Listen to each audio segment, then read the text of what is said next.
E aí, Pitbull Cincoleira, seja muito bem-vindo ao canal Lutando Por Aí. E hoje nós vamos reagir aí algumas coisas absurdas aí do MMA. Eu sou o Coutinho do MMA no ponto e aqui vão as 10 coisas mais surreais que já aconteceram É isso, ó. As 10 coisas mais surreais, né, da história do MMA. Com certeza tem muita bizarrice, vamos ver. na história do MMA. Número 10, Nick Diaz faz a pose. Anderson Silva é um dos lutadores mais temidos da história do MMA. Rápido pra caramba, timing impecável e autoconfiança assustadora, chamando os rivais pra vir pra cima e baixando as mãos pra ser golpeado, provocava geral no meio da luta e depois quebrava eles. Se essa intimidação ajudou... Mas muitas das vezes o Anderson Silva, né, fazia essas provocações, as pessoas achavam que ele estava desrespeitando. Mas isso era um jogo do Anderson, né? Ele destabilizava o adversário dele mentalmente. Então o adversário dele ficava revoltado com ele, aí o adversário ia para cima com tudo, né? E não pensava no contragolpe que poderia receber. Aí o Anderson cresceu muito nessa, né? Ele entrou muito na mente dos adversários. Não a vencer todas aquelas lutas, vai saber, mas elas eram incríveis. Nós já vimos lutadores dizerem que eles pararam em um momento para se tocar de que estavam lutando contra Anderson Silva e que era uma loucura. Com Nick Diaz foi diferente, ele simplesmente estava cagando para isso. Os dois astros do MMA se enfrentaram no UFC 183 em uma luta que ninguém jamais imaginou que poderia acontecer. O Anderson, campeão dos médios, dono de vitórias, recordes, tinha perdido 2 vezes para Chris Weidman e voltava de um longo tempo afastado após quebrar a perna. O Anderson não vencia uma luta há mais de 2 anos. O tempo é... Pô, quem viu essa luta quando o Anderson Silva quebrou a perna com o Weidman, nossa, cena fortíssima demais. Exato que Nick Diaz estava afastado depois de perder para o campeão dos meio-médios Jorge St-Pierre. O Nick fez o que os irmãos Diaz fazem e tirou um longo período sabático, mas as estrelas se alinharam e o UFC casou essa luta improvável para janeiro de 2015. A luta começou e o Nick rapidamente deu início às suas provocações para cima do brasileiro. O Anderson não mordeu a isca e o Nick ficou puto, simplesmente posando no meio do octógono e ficando... Quem lembra dessa? Dessa? Cara, o Nick Diaz, ele era muito bom. Era um atleta, eu já vi luta deles. É só você jogar aí no YouTube que você vai ver luta do Nick Diaz dando um show, um espetáculo, um strike fenomenal, um boxe, faixa preta de jiu-jitsu. Né? A luta dele era muito boa. E as drogas, né? As drogas acabaram com ele. Se você acha que o Nate Diaz é bom, é porque você não viu o Nick no auge, sabe? ali, parado, esperando. Todo mundo foi ao delírio com aquela cena que era mais surreal por ter acontecido diante de ninguém menos do que Anderson Silva. Mas a bizarrice não parou por aí. A luta toda foi surreal, mas aquele momento se destacará para sempre como uma imagem que você jamais acreditaria se não tivesse visto com os próprios olhos. Número 9, Mayweather vs McGregor. Se você tivesse me falado em 2016 que Conor McGregor enfrentaria Floyd Mayweather em uma luta oficial de boxe, eu simplesmente teria rido da sua cara. Até parece que algo tão absurdo assim aconteceria. O Conor estava no auge de sua carreira no MMA e colecionava cinturões ao mesmo tempo. Não, o Conor realmente foi um fenômeno no MMA, né? Ele chegou uma hora ali na carreira do Conor McGregor que ele conseguiu ficar maior que o UFC, maior que o Dana White, né? O UFC está aí no mercado há muito tempo. O único que batia de frente com ele, com o UFC, era o Pride. Aí teve a época que o UFC comprou o Pride, exterminou o Pride para não ter concorrência. Aí depois começou a crescer o antigo Strike Force. A UFC foi e comprou também o Strike Force e exterminou com o evento para não ter concorrência. Aí depois veio o Bellator, que pá, aí mesma coisa, né? Então o UFC ele está muito tempo aí no mercado como realmente o melhor evento do planeta de MMA, né? Aí agora só tem um PFL, mas o PFL PFL não tá dando muito ênfase, digamos assim. Não tá dando muita falação, sabe? O UFC realmente... E o McGregor, ele conseguiu ser maior que o UFC. Vocês têm noção disso? que quebrava recorde no UFC e Floyd Mayweather já estava aposentado. Em que realidade alternativa esses dois se enfrentariam? E que comissão atlética permitiria que um estreante no boxe enfrentasse um dos maiores lutadores de uma geração, um homem que deteve 15 títulos mundiais? O maluco era 49-0 no boxe e nem os melhores boxeadores de sua geração foram capazes de vencê-lo, como diabos o... Peraí, só deixar um adendo aqui, tá? O Floyd Mayweather chegou uma época muito prata, ele só lutava o evento que era dele. Ele tinha uma promotora, tem, né? Uma promotora de boxe, ele só luta agora no evento que é dele. Ou seja, se ir para pontuação, o Mayweather ganha, já que ele é o patrão dos juízes, sabe? Teve a luta dele com o com o Manny Pacquiao. Pô, eu acompanhei a luta, Manny Pacquiao pra cima, botando os cruzadão bons, os combos. Pra mim, o Manny Pacquiao ganhou.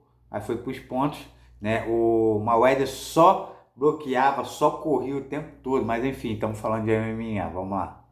Lutador de MMA teria sucesso. Mesmo assim, os rumores começaram em janeiro de 2017. Noticiaram que a luta poderia realmente acontecer e que os lutadores já estavam até negociando nos bastidores. O campeão duplo do UFC ia dar um tempo do MMA para lutar boxe com o Floyd. A ideia ainda era absolutamente ridícula. Assim, do nada, estreando já contra o melhor do mundo, os rumores ficavam cada vez mais fortes e mais plausíveis, até que veio um anúncio oficial no dia 14 de junho. Sim, Conor McGregor vai enfrentar Floyd Mayweather. Tá de sacanagem comigo, né? O mais bizarro... Detalhe, o Floyd Mayweather não nocauteou o Conor McGregor, tá?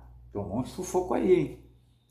Disso tudo é que as pessoas embarcaram nesse delírio coletivo. McGregor fez o mundo acreditar que ele ia entrar lá. Ou não lembro agora como é que o Mayweather ganhou. Não lembro se foi nos pontos, o Conor cansou. Não lembro como é que foi. Deixa aí nos comentários se você lembra. E talvez dar um calor em um dos maiores pugilistas da história. Eu admito que eu tava cético, mas que eu não descartei o vai que. Eu abracei o caos também. Aquelas coletivas de imprensa na turnê mundial foram absolutamente insanas, mas quer saber? A luta foi divertida, eu curti mesmo. É claro que o Floyd venceu no 10º round, mas até que durou mais do que eu esperava. Os malucos venderam 4, Acabou de responder minha pergunta, parece que estava me escutando. O Floyd ganhou no 10º round. 3 milhões de Porque o McGregor cansou, né? Vamos ser sinceros. pay-per-views, o segundo maior pay-per-view de todos os tempos. Foi um espetáculo diferente do que a gente já tinha visto e é bem provável que nunca mais aconteça algo assim. Número 7, Weidman prova do próprio veneno. Nem eu e nem você esqueceremos como terminou o UFC 161, uma das maiores... Não, é o mundo girando, né? Cara, como é que pode? O Anderson Silva se lesionou justamente pro Chris Weidman com aquele chute na coxa ali, na coxa ou no joelho, que acabou lesionando a perna dele, né? Partindo, quebrando. Aí um tempo depois o Weidman foi lutar e acabou se lesionando do mesmo jeito, né? Cara, sinistro. Revanche da história do esporte, depois que a lenda Anderson Silva finalmente foi destronada por Chris Weidman no UFC 162, em um desfecho surpreendente, mas dessa vez, um dos maiores da história saía carregado em uma maca enquanto gritava de dor, depois de quebrar a fíbula e tíbia esquerda quando Weidman defendeu um chute no segundo round. Foi uma cena de dar pesadelos. Minha família normalmente não vê muito MMA, mas estava toda reunida. Não gosto nem de ver, dá um nervoso. Para ver essa grande luta. Eu acho que alguns deles ainda carregam traumas por ver a perna do Spider balançando. Foi simplesmente inacreditável, quase tão inacreditável quanto o que aconteceu 7 anos, 5 meses e 27 dias depois pelo UFC 261, mais uma vez com Chris Weidman. Eu não estava preparado para o que aconteceu com o Anderson, mas nem nos meus sonhos mais malucos eu imaginei a mesma coisa acontecendo com Chris Weidman. Era o começo... É aquele negócio, né? O mundo não gira, ele capota. A revanche dele com o Uriah Hall e o Weidman deu um chute que foi defendido e lá se foi a fíbula e a tíbia dele. Eu tava sozinho em casa dessa vez, mas simplesmente não consegui acreditar no que eu tava vendo. Quais as chances disso acontecer justamente com o Weidman? Não é à toa que esse negão aí, eu esqueci o nome dele, ele é chamado de homem ambulância. O cara é cheio de quina, magrelo, cheio de só osso. Onde tu bate, você mesmo se machuca. Ele é cheio de quina. Anos depois ele causar isso a Anderson. Eu sei que o Conor também quebrou a perna dele recentemente, que pode parecer que essa porra toda acontece o tempo todo, mas não é tão comum assim. Pro Weidman que já teve... Cara, eu vou pular, porque se eu gosto de perna quebrada, eu fico nervoso. A história que vamos contar agora é um dos diálogos mais bizarros, não só da história do MMA, mas talvez na história da humanidade. E eu não digo isso como sendo algo positivo. O autor da pérola é Julian Lane, que fez parte da 16ª temporada do TUF. Cara, esse Lane, ele era muito louco, muito louco. Cansou de brigar lá dentro da casa do Ultimate Fight, naquele reality que tinha do UFC. Teve uma situação que ele chorou.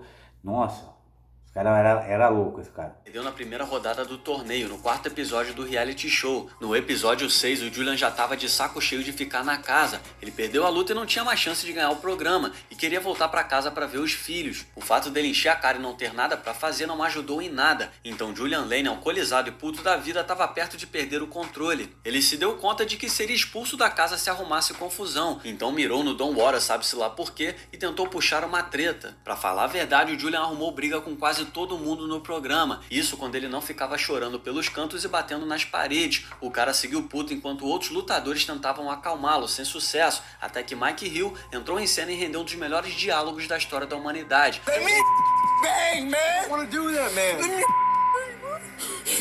I do. Let me bang again, man. Let you bang. Essa é a cena que eu tinha falado, que ele começou a chorar do nada. Ele querendo sair na mão com os caras. Mas aí tu vê, né? Qual é a intenção dele? Ele não podia sair, ele já foi eliminado do reality, mas ele não podia sair da casa. Aí ele falou, pô, vou brigar aqui pra ser expulso e vou voltar pra casa pra ver minha família. Olha a malandragem dele. Às vezes tudo que um homem precisa é de um abraço que nos deixe sair na porrada. É isso, esse foi o vídeo. Espero que vocês tenham gostado. Se inscreva aí no canal para ajudar a divulgar, para ajudar o canal a crescer, né? E logo eu vou estar fazendo uns vlogs aí do dia a dia do treino, saindo na mão. Vocês vão gostar, então dá uma oportunidade, beleza? Um abraço, fui!